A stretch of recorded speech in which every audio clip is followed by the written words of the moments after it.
ये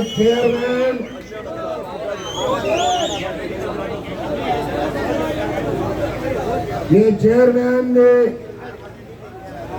जो जद्दोजहद पिछले 3 साल से आज इसका चेहरा भी खूबसूरत चेहरा वाज़ेह पैगाम दे रहा है। हम फतेहयाब हो चुके हैं।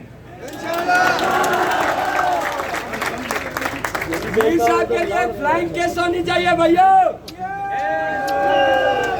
एक बात, अगर मेरा बूढ़ा शेर माहूद बेग अगर किसी जगह पर मेरी आवाज उसको आ रही है, वो स्टेज पर आ जाए मेरा बूढ़ा शेर माहूद बेग साहब।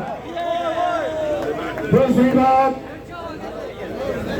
अंजुमन ताजरान लोअर पलेट CPM के तमाम वर्कर एहलिया के लोअर पलेट आप तमाम लोग मुबारकबाद के मुस्तहिक है।